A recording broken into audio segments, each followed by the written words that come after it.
Nombre, chapitre 11. Le peuple murmura, et cela déplut à l'Éternel. Lorsqu'il l'entendit, sa colère s'enflamma. Le feu de l'Éternel s'alluma parmi eux et dévora une extrémité du camp. Le peuple poussa des cris vers Moïse. Moïse pria l'Éternel, et le feu s'arrêta. On appela cet endroit Tabéra parce que le feu de l'Éternel s'était allumé parmi eux. Le ramassis de gens qui se trouvaient au milieu d'Israël éprouva des désirs. Les Israélites eux-mêmes recommencèrent à pleurer et dirent « Qui nous donnera de la viande à manger ? Nous nous souvenons des poissons que nous mangions en Égypte et qui ne nous coûtaient rien, des concombres, des melons, des poireaux, des oignons et des gousses d'ail. Maintenant notre gosier est desséché, plus rien, nos yeux ne voient que de la manne. » La manne avait la forme de la graine de coriandre et l'apparence du bdellium. Le peuple se dispersait pour la ramasser. Il la broyait avec des meules ou la pilait dans un mortier, puis il la cuisait au pot ou en faisait des gâteaux. Elle avait le goût d'un gâteau à l'huile. Quand la rosée descendait la nuit sur le camp, la manne y descendait aussi. Moïse entendit le peuple pleurer, chacun dans sa famille, à l'entrée de sa tente. La colère de l'Éternel s'enflamma fortement. Moïse en fut attristé et il dit à l'Éternel : « Pourquoi fais-tu du mal à ton serviteur et pourquoi n'ai-je pas trouvé grâce à tes yeux, au point que tu m'imposes la charge de tout ce peuple ? Est-ce moi qui suis le père de ce peuple ? Est-ce moi qui l'ai mis au monde pour que tu me dises : porte-le contre toi comme une nourrice porte un enfant, jusqu'au pays que tu as juré à ses ancêtres de lui donner ?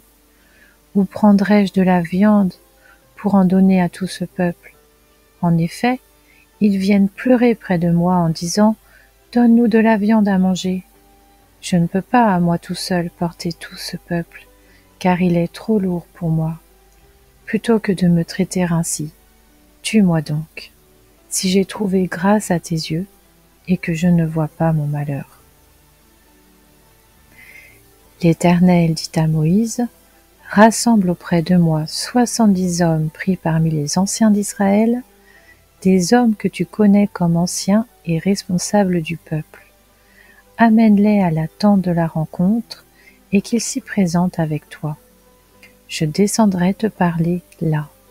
Je prendrai de l'esprit qui est sur toi et je le mettrai sur eux, afin qu'ils portent la charge du peuple avec toi et que tu ne la portes pas tout seul. Tu diras au peuple : consacrez-vous pour demain. Vous mangerez de la viande, puisque vous avez pleuré aux oreilles de l'Éternel en disant : qui nous fera manger de la viande ? Nous étions bien en Égypte. L'Éternel vous donnera de la viande et vous en mangerez. Vous en mangerez non pas 1 jour, ni 2 jours, ni 5 jours, ni 10 jours, ni 20 jours, mais 1 mois tout entier, jusqu'à ce qu'elle vous sorte par les narines et que vous en soyez dégoûtés. Cela arrivera parce que vous avez rejeté l'Éternel qui est au milieu de vous, et parce que vous avez pleuré devant lui en disant : pourquoi donc sommes-nous sortis d'Égypte ? Moïse dit : le peuple au milieu duquel je me trouve compte 600 000 fantassins, et toi tu dis : je leur donnerai de la viande et ils en mangeront 1 mois tout entier ? Devra-t-on égorger pour eux des brebis et des bœufs pour qu'ils en aient assez ? Ou faudra-t-il rassembler pour eux tous les poissons de la mer pour qu'ils en aient assez ? L'Éternel répondit à Moïse : le bras de l'Éternel serait-il trop court ? Tu vas voir maintenant si ce que je t'ai dit arrivera ou non. Moïse sortit rapporter au peuple les paroles de l'Éternel. Il rassembla 70 hommes pris parmi les anciens du peuple et les plaça autour de la tente. L'Éternel descendit dans la nuée et parla à Moïse. Il prit de l'esprit qui était sur lui et le mit sur les 70 anciens. Dès que l'esprit reposa sur eux, ceux-ci prophétisèrent mais ce ne fut que momentané. Il y eut 2 hommes, l'un appelé Eldad et l'autre Médad, qui étaient restés dans le camp et sur lesquels l'Esprit reposa. En effet, ils figuraient sur la liste, mais ils ne s'étaient pas rendus à la tente, et ils prophétisèrent dans le camp. Un jeune garçon courut annoncer à Moïse: Eldad et Médad prophétisent dans le camp. Josué, fils de Nun, qui était au service de Moïse depuis sa jeunesse, prit la parole. Moïse, mon Seigneur, empêche-les-en. Moïse lui répondit: Es-tu jaloux pour moi? Si seulement tout le peuple de l'Éternel était composé de prophètes, si seulement l'Éternel mettait son esprit sur eux. Et Moïse retourna dans le camp, ainsi que les anciens d'Israël.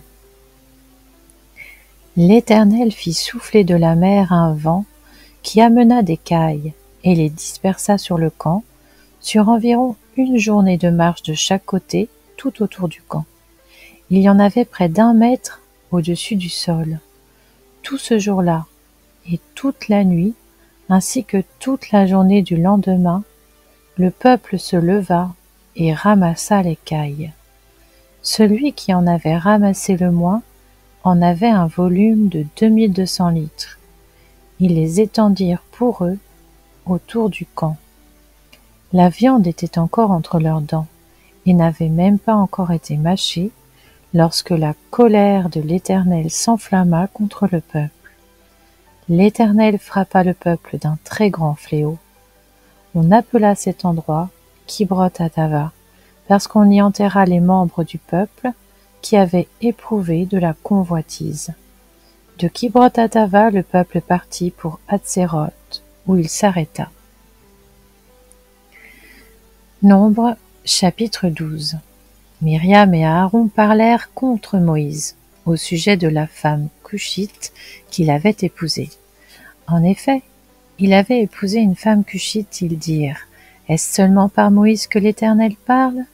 N'est-ce pas aussi par nous qu'il parle? L'Éternel l'entendit. Or, Moïse était un homme très humble, plus humble que n'importe quel homme à la surface de la terre. Soudain l'Éternel dit à Moïse, à Aaron et à Myriam: Vous 3, allez à la tente de la rencontre. Et ils y allèrent, tous les 3. L'Éternel descendit dans la colonne de nuée et se tint à l'entrée de la tente. Il appela Aaron et Myriam qui s'avancèrent tous les 2. Et il dit: Écoutez bien mes paroles. Lorsqu'il y aura parmi vous un prophète, c'est dans une vision que moi, l'Éternel, je me révélerai à lui. C'est dans un rêve que je lui parlerai. Ce n'est pas le cas avec mon serviteur Moïse. Il est fidèle dans toute ma maison.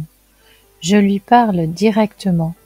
Je me révèle à lui sans énigme, et il voit une représentation de l'Éternel.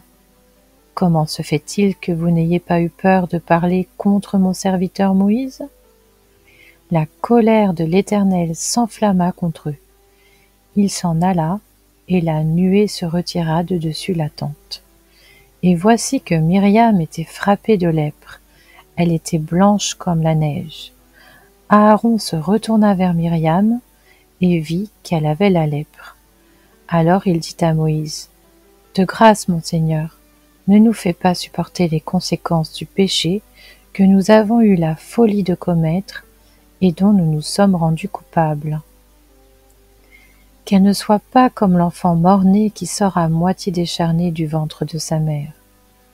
Moïse cria à l'Éternel en disant: Ô Dieu, je t'en prie, guéris-la. Et l'Éternel dit à Moïse: Si son père lui avait craché au visage, ne serait-elle pas pendant 7 jours un objet de honte? Qu'elle soit enfermée 7 jours à l'extérieur du camp, après quoi on l'y réintégrera. Myriam fut enfermée 7 jours à l'extérieur du camp, et le peuple ne partit pas jusqu'à sa réintégration. Après cela, le peuple partit de Hatséroth et campa dans le désert de Paran.